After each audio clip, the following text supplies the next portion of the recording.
In an Amish home, 8 children share one roof, one kitchen, and one set of rules.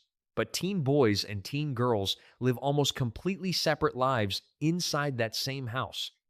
Here is exactly how that works and what happens when it does not. The crowded house. The average Amish home has 7 to 9 children. Some families have 12 or more. The house itself is plain and functional. No extra rooms, no separate wing for teenagers. Everyone shares the same space. 2 or 3 boys sleep in one bedroom. 2 or 3 girls sleep in another. The parents have their room. The house is full at all times. There is no privacy in the modern sense. No locked doors. No personal space that belongs only to one person. From the moment a child wakes until they go to sleep, they are surrounded by siblings, parents, and the constant activity of a large household running on a tight schedule. Separation starts young. By age 5 or 6, Amish children already understand they are on different paths, not because anyone explains it, because they watch. A boy sees his father go to the barn, he follows. A girl sees her mother go to the kitchen, she follows. By age 8, the separation is structured. Boys have assigned outdoor chores. Girls have assigned indoor chores. They eat together and attend church together, but their daily responsibilities run on completely different tracks. The boy is being built into a farmer and provider. The girl is being built into a homemaker and mother. These tracks rarely cross. Boy's world. By age 10, an Amish boy's life is mostly lived outdoors. He wakes before sunrise and goes directly to the barn. Animals need feeding. Stalls need cleaning. His father is already there. By age 12, he can plow a field with a team of horses. By 14, he can build a fence and manage a full morning of farm chores without being told what to do. After 8th grade, the boy works full-time on the farm or apprentices with a tradesman. His world is physical, outdoor, and skill-based. By 16, he is essentially a working adult. His childhood is behind him. Girl's world. A teenage Amish girl's world is the house. She wakes early and goes directly to the kitchen. Breakfast must be made before the men come in from the barn. She helps her mother cook eggs, scrapple, oatmeal, or pancakes for 8 or 10 people. After breakfast, she washes dishes, sweeps floors, and begins the day's main tasks. Laundry on Monday, baking on Tuesday and Friday, ironing on Wednesday, deep cleaning on Thursday, canning and preserving through summer and fall. The schedule is rigid and repeating. By age 12, a girl can bake bread from scratch, preserve vegetables, and sew a full dress. By 14, she can manage the kitchen independently when her mother is occupied. By 16, she is essentially running a portion of the household. She cooks meals, supervises younger siblings, and handles complex tasks like quilting, cheese making, and preparing food for church hosting days. Her world is interior, domestic, and relationship-based. She measures her worth by how well the house runs and how well she cares for the people inside it. Her conversations are with her mother, sisters, and neighboring women. They talk about recipes, fabric, babies, and community news. Shared space rules. Despite their separate worlds, teen boys and girls share the same physical space every day. The kitchen table is where everyone eats together 3 times a day. The living room is where the family gathers in the evenings. The yard connects the barn to the house, and both groups pass through it constantly. Because of this overlap, rules govern how boys and girls interact inside the home. Boys do not enter the kitchen during the women's working hours except to eat. Girls do not enter the barn unless there is a specific reason. Boys do not handle domestic tasks like laundry or cooking. Girls do not pick up tools or work alongside their brothers on farm equipment. These rules are unwritten but firmly enforced through social expectation. A boy who lingers in the kitchen while his sisters cook is out of place. A girl who wanders into the barn to watch her brother's work draws attention. Everyone knows their zone. Everyone stays in it. The shared spaces, the table, the living room, the yard are neutral ground where both worlds briefly overlap before separating again. Bedroom arrangements. Bedrooms in an Amish house follow strict gender lines. Boys sleep together in one room, girls sleep together in another. There is no situation in which teenage boys and girls share a sleeping space. This is non-negotiable regardless of how crowded the house is. If the family is large and space is tight, younger children of the same sex are added to existing rooms before any gender mixing would be considered. Beds are simple: a wooden frame, a plain mattress, a quilt made by the mother or grandmother. No decorations on the walls, no personal items displayed. The room is functional. It is a place to sleep, not a place to express individuality. Boys may keep tools or small work projects in their room. Girls may keep sewing supplies or fabric, but neither room is elaborately personalized. Doors between the boys' and girls' rooms do not lock from the inside, but they remain closed. Knocking before entering a sibling's room is expected. Entering without permission is considered disrespectful. The physical boundary of the bedroom is taken seriously even within a family. Privacy is limited everywhere in the house except behind a closed bedroom door. That boundary is respected. Modesty enforcement. Inside the home, modesty rules apply just as strictly as they do in public. Girls wear their full plain dresses and head coverings even at home. They do not wear casual clothing or loose garments around their brothers. Boys wear their plain shirts, suspenders, and pants even around the house. No one walks through shared spaces in nightwear or underclothing. Getting dressed and undressed happens behind closed doors. Bathing happens in private with the door firmly closed. The family operates on a schedule that ensures the bathroom is not occupied by one gender when another needs access.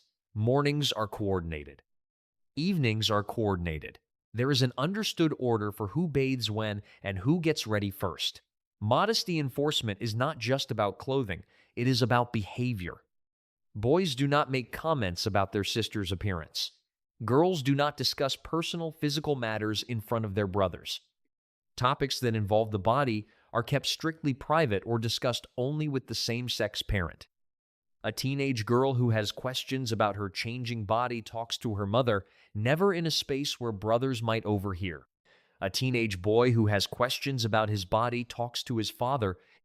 The household maintains these boundaries not through constant policing, but through deeply ingrained habit and expectation. Teen tensions. Despite the clear rules, tension exists. A house full of teenagers is a house full of strong personalities, competing needs, and developing identities. Boys who are exhausted from long days of physical labor come inside hungry and impatient. Girls who have been managing younger children and household work all day are also tired. Everyone is hungry at the same time. Everyone needs rest at the same time. Space is limited. Tempers occasionally flare. Arguments between siblings happen. A brother who tracks mud through a freshly cleaned kitchen causes conflict. A sister who monopolizes the one shared family Bible during evening reading time creates friction. These are not dramatic confrontations. Amish culture discourages raised voices and emotional outbursts. Conflicts are handled quietly. A mother steps in with a firm word. A father settles disputes with a short, direct statement. The expectation is that everyone accepts the correction and moves on without prolonged argument. But tension also comes from a deeper source. Teenagers in any culture are developing their sense of self. Amish teens feel this pressure within a structure that leaves little room for individual expression. Boys cannot show frustration openly. Girls cannot voice dissatisfaction with their workload. Both are expected to accept their roles with contentment. The ones who struggle with this acceptance carry the tension privately, which sometimes surfaces as irritability, withdrawal, or quiet rebellion. Rumspringa under one roof.